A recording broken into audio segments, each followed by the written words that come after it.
Assalamualaikum warahmatullahi wabarakatuh. Hari ini saya dan rakan kumpulan saya iaitu Wan Amirul Anwar, Luqman dan juga saya Misbahul Fala bin Harun akan membincangkan tentang saintis dan teknokrat pada zaman Turki Uthmaniyah. Sebelum saya dan rakan kumpulan saya membincangkan tentang saintis dan teknokrat pada zaman Turki Uthmaniyah, saya akan menerangkan dulu apa itu maksud sains dan teknologi. Sains dari aspek bahasa berasal daripada perkataan Inggeris iaitu science. Ia juga berasal daripada bahasa Latin yang bermaksud scientia. Sains dalam Islam berasaskan wahyu dan akal. Sains dalam Islam adalah sains yang berkonsepkan tauhid yang mulia, ianya tunduk pada prinsip-prinsip yang ditetapkan Allah melalui Rasulnya. Teknologi dari segi bahasa berasal daripada perkataan Greek, bermaksud seni, kemahiran rekaan dan pembelajaran. Teknologi dalam Islam satu cabang ilmu praktikal untuk mencapai tujuan praktikal sebenar, bertunjangkan tauhid kepada Allah. Seimbang antara satu sama lain, terlaksana mengikut sistem etika Islam yang mengutamakan keadilan dan dipertanggungjawab kepada manusia sebagai khalifah Allah untuk menggunakan alam tabi'i dengan baik. Seterusnya, saya akan menerangkan sedikit tentang latar belakang Turki Uthmaniyah. Kerajaan Turki Uthmaniyah diasaskan oleh Osman, iaitu putera kepada Ertugrul. Kemunculan kerajaan ini adalah setelah berlakunya kejatuhan kerajaan Seljuk yang berlaku pada sekitar pertengahan kurun ke-13. Empayar ini dikenali oleh keluarga Bani Osman. Keluarga ini adalah sebahagian kecil suku bangsa Turki yang menetap di situ. Kerajaan Uthmaniyah ini berperanan menyatukan Anatolia dan negara-negara di rantau bahkan di bawah satu pemerintahan yang menjadikannya sebagai sebuah empayar Islam. Sekarang kita akan beralih ke tajuk utama kita, iaitu saintis dan teknokrat pada zaman Turki Uthmaniyah.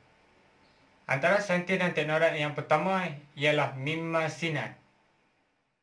Sinan dikenali sebagai Mimar Sinan. Beliau lahir pada tahun 1490 di Aginas, Turki dan meninggal dunia pada 17 Julai 1588 di Konstantinopel. Beliau merupakan seorang arkitek Uthmaniyah yang ideanya disempurnakan dalam pembinaan masjid-masjid dan bangunan-bangunan. Beliau berkhidmat dalam seni bidang agama dan sirvik Turki. Beliau pertama kali menunjukkan bakatnya sebagai seorang arkitek pada tahun 1530-an dan merancang membina jambatan tentera dan kubu-kubu. Mimar merupakan seorang teknokrat Turki Uthmaniyah pada zaman itu. Beliau juga menjadi salah satu penyebab dalam kemajuan Turki Uthmaniyah pada zaman tersebut. Untuk saintis dan teknokrat pada zaman Turki Uthmaniyah yang seterusnya akan dibincangkan oleh Wan Amirul Anwar dan Luqman, iaitu rakan sekumpulan saya. Assalamualaikum warahmatullahi wabarakatuh dan salam sejahtera. Saya di sini bernama Luqman Hafiz bin Haris Fadilah, ingin meneruskan explanation tentang saintis dan teknokrat di zaman Uthmaniyah. Saintis yang kedua adalah Piri Reis. Piri Reis atau nama penuhnya adalah Haji Ahmed Muhyiddin Piri. Piri Reis adalah sangat dikenali pada hari ini disebabkan oleh peta dan carta yang dihasilkan oleh beliau di dalam kitab ataupun buku navigasi. Sebab buku itu juga mengandungi maklumat terperinci tentang navigasi selain catatan yang sangat tepat pada masa itu. Ia juga menghuraikan pelabuhan dan bandar penting di laut Mediterranean. Tak maaf, saya tak boleh nak sebut nama pulau ni. Laut silap. Beliau juga mendapat kemasyhuran sebagai seorang ahli kartografi apabila sebahagian kecil peta dunia pertama beliau yang disediakan pada tahun 1513 telah ditemui pada tahun 1929 di Istana Topkapi di Istanbul. Peta dunia beliau adalah Atlas Turki yang tertua menunjukkan dunia baru. Saintis dan teknokrat yang seterusnya adalah Al-Farabi. Al-Farabi atau nama sebenar beliau adalah Abu Nasr Muhammad Ibni Muhammad Farabi. Beliau dilahir pada tahun 872 Masihi di Farihab, Khorasan. Beliau juga adalah seorang Alfarabias di dunia barat dan merupakan salah seorang pakar sains dan ahli falsafah Islam yang hebat di dalam dunia Turki Islam pada zaman pertengahan. Beliau juga terkenal sebagai ahli kosmologi, logik dan muzik. Beliau juga telah meninggal dunia pada tahun 950 Masih di Namshik. Al-Farabi adalah berketurunan Turki dan zaman beliau adalah zaman kegemilangan Islam. Bidang utama beliau adalah metafizik, falsafah politik, logik, muzik, sains, etika, mistik dan epistemologi. Beliau juga mempunyai karya agung yang amat popular seperti The Great Book of Music, The Virtues of City, On the Introduction of Knowledge dan Classification of Rhymes.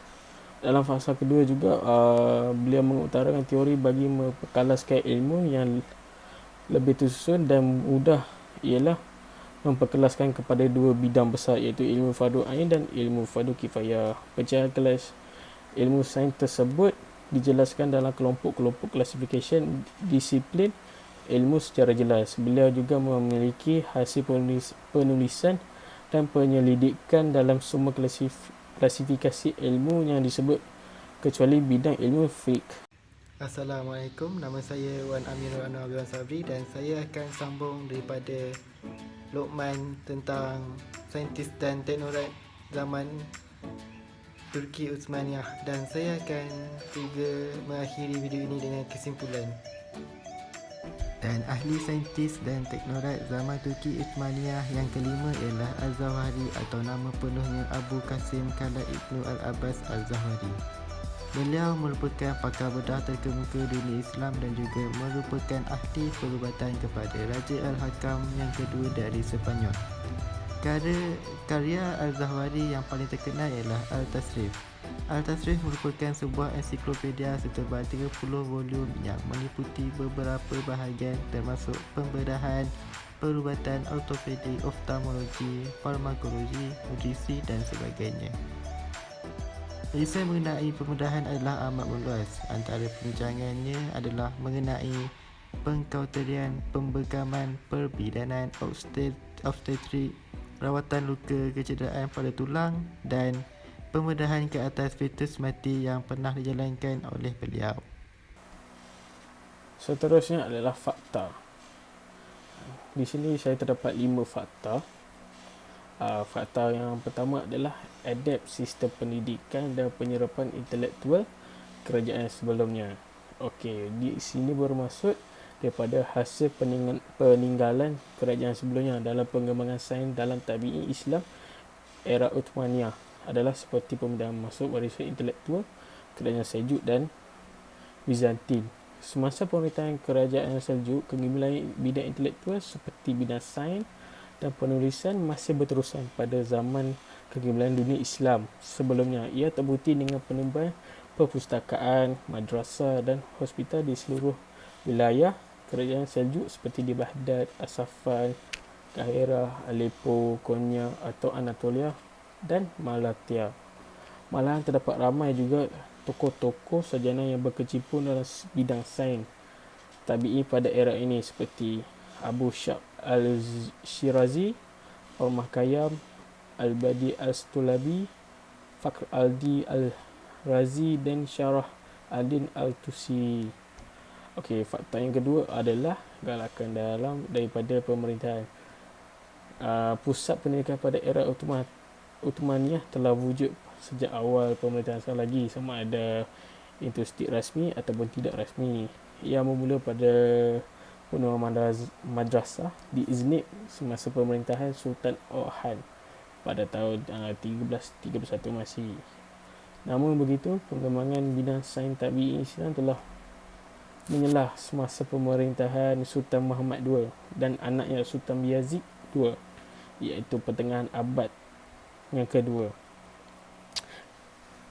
Istanbul juga beliau menjadikan sebagai pusat pentadbiran kerajaan Uthmaniyah dan menjemput para sarjana dari seluruh pelosok empayar Islam dan dari barat seperti Bizantin, Itali, Serbia untuk menjalankan aktiviti keilmuan di Istanbul. Sultan Muhammad II juga ialah seorang pemerintah yang meminati bidang kesenian dan sains. Oleh itu, beliau telah memberi tumpuan kepada pembangunan sains pada zaman dengan mengalakkan para sarjana menjalankan kajian mereka, dan beliau sendiri turut menyertai bagi meniba ilmu sebanyak mungkin dalam bidang tersebut. Dalam sistem ini pendidikan semasa Pemerintahan Sultan Muhammad, beliau meletakkan syarat kelayakan tenaga pengajar di madrasah Fatih untuk mempunyai pengetahuan dalam bidang agama dan juga sains rasional termasuk ilmu logik, falsafah dan matematik. Fakta yang ketiga adalah peringkat pengembangan sains tabi'i Uthmaniyah. Penulisan karya mengenai bidang sains tabi'i Uthmaniyah klasik banyak dihasilkan, terutamanya dalam persekitaran madrasah. Karya-karya asli dan terjemahan berkaitan dengan ilmu agama, matematik, astronomi dan perubatan yang dilakukan pada era itu, dan kemudian yang disusun oleh para sarjana untuk dijadikan buku teks bagi pelajar-pelajar. Karya-karya ini ditulis dalam bahasa Arab, Turki, Parsi, yang mana ketiga-tiga bahasa ini dikenali sebagai Elsin ataupun Selasa, iaitu bahasa yang dikuasai oleh para sarjana pada era Uthmaniyah klasik. Fakta yang keempat adalah bidang sains tabi'i Islam yang berkembang pada era Uthmaniyah. Pengembangan sains tabi'i Islam pada era Uthmaniyah klasik terselah dengan pengembangan bidang-bidang sains tabi'i Islam berdasarkan penemuan baru dan penghasilan karya-karya asli serta ciptaan terbaru oleh sarjana-sarjananya. Bidang sains tabi'i Islam yang kelihatan sangat menyelah pada era Uthmaniyah klasik ini adalah bidang perubatan, astronomi, matematik, geografi dan kejuruteraan mekanikal. Fakta yang kelima adalah bidang kejuruteraan mekanikal. Dalam bidang kejuruteraan mekanikal terdapat dua sarjana Islam yang sangat terkenal dengan hasil ciptaan mereka sehingga dijadikan asas kepada penciptaan selepasnya, iaitu Al-Jahari dan Taqi Al-Adi. Selain menyumbangkan pengembangan bidang astronomi, Taqi Al-Adi turut terlibat dalam penciptaan alat mekanikal seperti penghasilan jam yang lebih tepat, termasuk jam penggerak mekanikal pertama dan jam pertama yang mengukur masa dalam minit dan saat antara tahun 1556 Masihi hingga 1580 Masihi. Beliau turut memperkenalkan rekaan pam air automatik dengan 6 pelocok ataupun silinder pada tahun 1559, pertama dalam dunia Islam. Pam ini digerakkan dengan kuasa arus sungai yang mengalir, lalu air tersebut menggerakkan silinder yang berfungsi untuk membuka dan menutup fuse bagi setiap silinder ini. Antara alat-alat yang dicipta oleh Taqi Al-Adi ialah alat mengangkat dengan cakra bergerigi, iaitu sebuah alat yang membolehkan kekuatan tidak melebihi setengah kilogram untuk mengangkat berat yang mencecah kira-kira 1450 kilogram. Itu sahaja daripada saya. Seterusnya saya akan memberi ini kepada Wan. Sebagai kesimpulannya, zaman kegemilangan Turki Uthmaniyah telah menunjukkan bahawa umat Islam pernah mencapai kemuncak dunia pada zaman dahulu. Semua negara mengambil perhatian apa yang Turki Uthmaniyah membuat dan mereka mahukan teknologi yang canggih pada zaman itu. Disebabkan itu, agama Islam dapat disebarkan di satu dunia dengan cepatnya, dan di negara itulah timbulnya pelbagai teknologi yang memudahkan kehidupan manusia di seluruh dunia pada zaman sekarang. Contohnya seperti bidang perubatan, geografi, astronomi dan mekanikal. Secara ringkasnya, saintis dan teknolog di zaman kerajaan Turki Uthmaniyah berkembang dengan begitu cepat, dengan salah satunya disebabkan oleh galakan daripada pemerintah. Terdapat banyak penemuan yang diperoleh dan penghasilan reka cerita baru oleh tokoh-tokoh yang terdahulu. Sumbangan tokoh-tokoh ini telah membawa perkembangan saintis dan teknolog pada zaman kerajaan Turki Uthmaniyah. Thank you.